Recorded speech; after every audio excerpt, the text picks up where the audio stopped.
Hello students, good morning to all of you. Students, हम लोग bank और ग्राहक के बीच में संबंध का जो चैप्टर है हमारा वो पढ़ रहे थे। पिछले वीडियो में मैंने आपको बैंक और ग्राहक के बीच में जो संबंध होते हैं वो किस प्रकार के होते हैं इसके बारे में हमने चर्चा की थी। दो प्रकार के संबंध होते हैं, एक सामान्य संबंध और एक विशेष संबंध। और एक चार्ट के द्वारा हमने स्पष्ट किया था कि कौन कौन से सामान्य और विशेष संबंध होते हैं। आज मैं आपको जो बैंक और ग्राहक के बीच में जो सामान्य संबंध होते हैं उनके बारे में आपको बताऊंगा। देखो, सामान्य संबंध में जो सबसे पहला संबंध होता है बैंक और ग्राहक के बीच में, वो होता है ऋणदाता और ऋणी का जो संबंध होता है। अब देखिए, ऋणदाता और ऋणी मतलब एक पैसे देने वाला और एक पैसे लेने वाला। अब कभी कभी ये होता है कि इसमें कौन तो ऋणी है और कौन ऋणदाता है। तो आप देखिए, जब ग्राहक बैंक के अंदर अपना खाता खोलता है तो वो पैसे जमा करवाता है। उस स्थिति में ऋणदाता कौन हुआ? ग्राहक। और बैंक ऋणी बन गया। कभी कभी खाते से ज्यादा पैसा जब अधिविकर्ष के रूप में ग्राहक को दिया जाता है तो ग्राहक वहां पे ऋणी हो गया और बैंक ऋणदाता हो गया। यानी एक ऋण देने वाला और एक ऋण लेने वाला। तो एक तो जो सबसे इम्पोर्टेंट जो संबंध होता है वो बैंक और कस्टमर के बीच में ऋणी और ऋणदाता का संबंध होता है।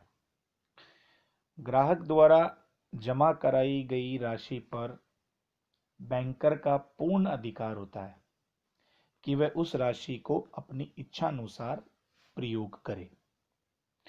और इसी प्रकार इस जमा राशि पर अर्जित आय पर भी बैंक का एकमात्र अधिकार होता है। वह जनता को अपनी ओर से आकर्षित करने के लिए जमाओं पर ब्याज का प्रलोभन भी दे सकता है, किंतु पूर्व अनुबंध के अभाव में ग्राहक केवल अपनी मूल राशि पाने का ही अधिकारी होता है। इस प्रकार ऋणी और ऋणदाता का जो संबंध होता है, इसमें एक बात महत्वपूर्ण ये है कि ग्राहक जो होता है वो अपनी जमा राशि के भुगतान की जो मांग है वो कर सकता है। सामान्यतः जो व्यापारिक ऋण में ऋणी ऋणदाता के एक निश्चित तारीख या इससे पहले या बाद में अनुबंध की शर्तों के अनुसार धनराशि दे देता है, जबकि बैंक में जमा राशि ऋणी बैंकर अपनी इच्छा अनुसार धनराशि देने को बाध्य नहीं है।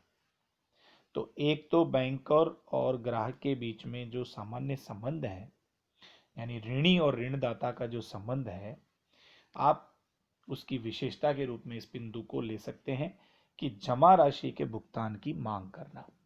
ठीक है। एक आप इसमें ये बिंदु ले सकते हैं कि जो जमा राशि की मांग की जाएगी उसका उचित स्थान और एक समय होना चाहिए। उचित भाई, उचित स्थान का मतलब जिस शाखा के अंदर, जिस ब्रांच के अंदर आपका अकाउंट है, आपको वो जो राशि की मांग है वो उसी शाखा में करनी चाहिए। आपका खाता झुंझुनू में है, स्टेट बैंक ऑफ इंडिया में, और आप कहीं और जाके उसकी मांग करते हो, तो हालांकि पैसा आज की तारीख में डिजिटल युग है, आप ऑनलाइन भी पैसा मंगा सकते हो, दे सकते हो, लेकिन प्राय मांग जो की जाती है पैसे की, वो ग्राहक अपनी उसी बैंक की ब्रांच में करता है जहां उसका खाता है।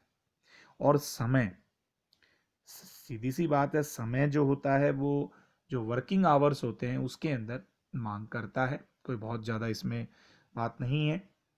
और एक आप इसकी विशेषता कह सकते हैं कि मांग उचित तरीके से होनी चाहिए। उचित तरीके का मतलब ये है कि यदि बैंक में कोई जमा राशि है वो ड्राफ्ट के जरिए निकाली जाती है तो उसमें ग्राहक का आदेश होता है, ठीक है। और चेक से निकाली जाती है तो भी ग्राहक का आदेश होता है, यानी ग्राहक के सिग्नेचर होते हैं तो उसका आदेश हो गया। यानी आप जो पैसे निकाल रहे हो उसका जो तरीका है वो उचित होना चाहिए, ठीक है। एक था कि समय सीमा अधिनियम का लागू होना। इसमें बात यह है कि समय सीमा अधिनियम 1908 के नियम 60 के अनुसार साधारण ऋण अनुबंध के अंतर्गत व्यक्ति को दिए गए ऋण की तिथि से 3 वर्ष की अवधि का नियम लागू होता है। लेकिन यह नियम बैंक के साथ किए गए व्यवहारों के संबंध में ऋण भुगतान की देय तिथि यानी ग्राहक द्वारा मांग किए जाने की तिथि से लागू होता है, ठीक है। तो ये एक हमारा बिंदु हो गया। एक बिंदु हम ये कह सकते हैं कि जमानत, जो व्यापारिक ऋण में ऋणदाता ऋणी से बिना जमानत लिए धन नहीं देता है, ठीक है, जबकि बैंक और ग्राहक के संबंध में ऐसा संभव नहीं है। इसलिए ग्राहक केवल एक गैर जमानती अथवा असुरक्षित ऋणदाता के रूप में कार्य करता है। सामान्य रूप से तो बिना जमानत के लोन नहीं मिलता है, लेकिन बैंक और ग्राहक का एक ये सामान्य संबंध होता है तो वह असुरक्षित ऋणदाता के रूप में भी कार्य करता है। और एक आप कह सकते हैं पारस्परिक उत्तरदायित्व, दोनों के आपस में पारस्परिक उत्तरदायित्व भी होते हैं क्योंकि ऋणी और ऋणदाता जो दोनों आपस में होते हैं। तो इस प्रकार ये एक पहला संबंध हुआ बैंक और कस्टमर के बीच में, जो सामान्य संबंध है वो हुआ कि ऋणी और ऋणदाता का संबंध। अब देखिए जो दूसरा हमारा महत्वपूर्ण संबंध है वो है प्रन्यासी के रूप में बैंकर। प्रन्यासी का मतलब हुआ कि एक ट्रस्टी के रूप में जो बैंकर। अब देखिए आप देखेंगे कि जो बैंक होता है वो अपने ग्राहक के एक प्रन्यास यानी निक्षेप ग्रहीता के रूप में कार्य करता है।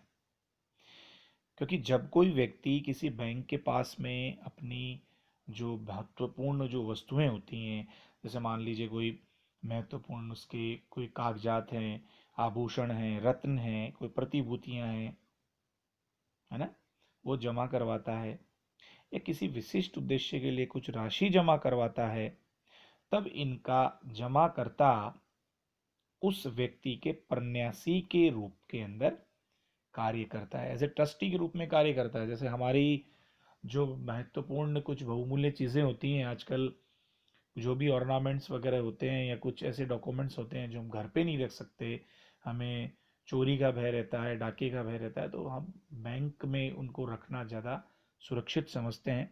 तो इस प्रकार बैंक जो होता है वो एक प्रन्यासी के रूप में भी काम करता है, ठीक है। और प्रन्यासी के रूप में काम करते समय बैंक को क्या क्या सावधानियां रखनी चाहिए, ये एक सामान्य सी बात है, कोई इसमें बहुत लंबी चौड़ी बात नहीं है। कि एंट्री करता है, जब बैंक के पास में कोई चीज़ आती है, कोई चीज़ वापस कोई ग्राहक लेके जाता है, वापस जमा कराता है, तो बैंक हर समय पे उसकी एक एंट्री करता है, प्रविष्टि करता है। और वो संपत्ति की सुरक्षा करता है, संपत्ति की वापसी जब भी चाहिए तो, और एक निरीक्षण, है ना, इंस्पेक्शन करता है।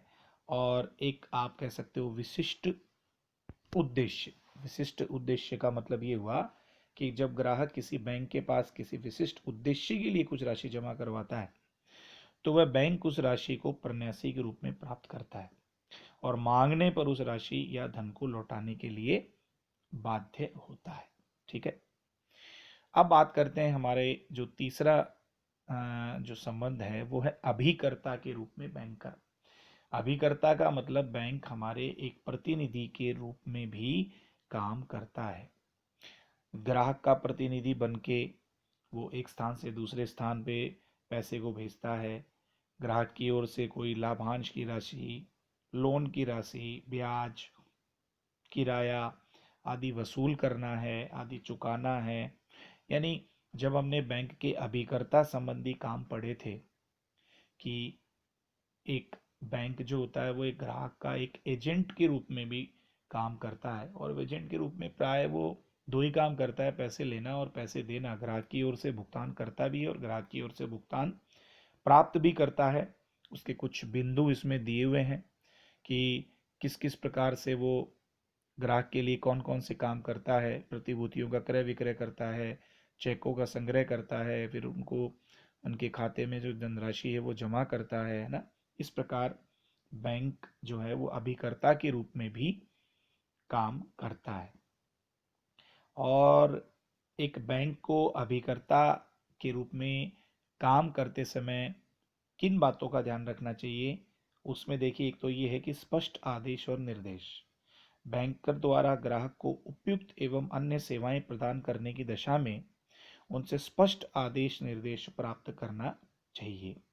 और एक आदेशों की लिपिबद्धता यानी रिकॉर्ड्स ऑफ ऑर्डर।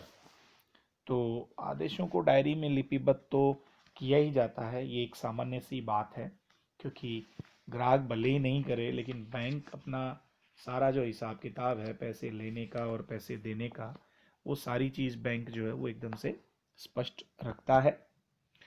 अब खर्चों की वसूली। प्रतिभूतियों का क्रय विक्रय करते समय अभिकर्ता बैंकर प्रतिभूति मूल्य, बैंक कमीशन एवं दलाली, ये सब ग्राहक से वसूल करने का अधिकारी भी है। और एक क्षतिपूर्ति। अभिकर्ता के रूप में बैंकर को ग्राहक के आदेशित कार्यों को पूरा करना चाहिए। यदि वह ऐसे कार्यों को पूरा करने में जानबूझकर लापरवाही करता है तो ग्राहक की क्षतिपूर्ति के लिए वह उत्तरदायी होता है। तो इस प्रकार ऋणी और ऋणदाता के का संबंध है, एक प्रन्यासी का संबंध है, एक अभिकर्ता के रूप में संबंध है, और एक अंतिम बिंदु है हमारा कि परामर्शदाता के रूप में बैंकर। एक ग्राहक का एडवाइजर, एक सलाहकार भी होता है। इस रूप में भी दोनों के बीच में संबंध होता है, क्योंकि बैंक अपने ग्राहकों को उनकी आर्थिक समस्याओं से लेकर समय समय पर उनको सलाह देते हैं। ठीक है, इसका क्या कारण है? क्योंकि एक साधारण से ये अपेक्षा नहीं की जा सकती है कि वे सभी कंपनियों के अंशों एवं उनकी आर्थिक स्थिति के बारे में ज्ञान रखें। इसलिए बैंक को बड़ी सद्भावना, ईमानदारी और ग्राहकों के हितों को ध्यान में रखते हुए सलाह देनी चाहिए, अन्यथा उसे उत्तरदायी ठहराया जा सकता है। और इस संबंध में कई विवाद भी महत्वपूर्ण है। वुड्स और मार्टिन्स बैंक लिमिटेड का विवाद दिया हुआ है आपको। तो इस प्रकार से ये जो चार बिंदु आपने पढ़े, जो सामान्य संबंधों के बिंदु हैं, ये कोई बहुत ज़्यादा हार्ड चीज़ नहीं है, सामान्य सी भाषा है, सामान्य बिंदु हैं जो आप पहले भी बैंक का जब चैप्टर आपने पढ़ा था उसमें पढ़ चुके हैं। इस एक एक बिंदु को आपको अपने हिसाब से समझ के आपको विस्तार से बताना है। तो स्टूडेंट्स, ये हमारे बैंक और ग्राहक के बीच में जो सामान्य संबंध होते हैं वो मैंने आपको बताए। अब नेक्स्ट टर्न पे हम लोग बैंक और ग्राहक के बीच में जो विशेष संबंध होते हैं उनके बारे में हम लोग चर्चा करेंगे। तो thank you so much, goodbye, take care.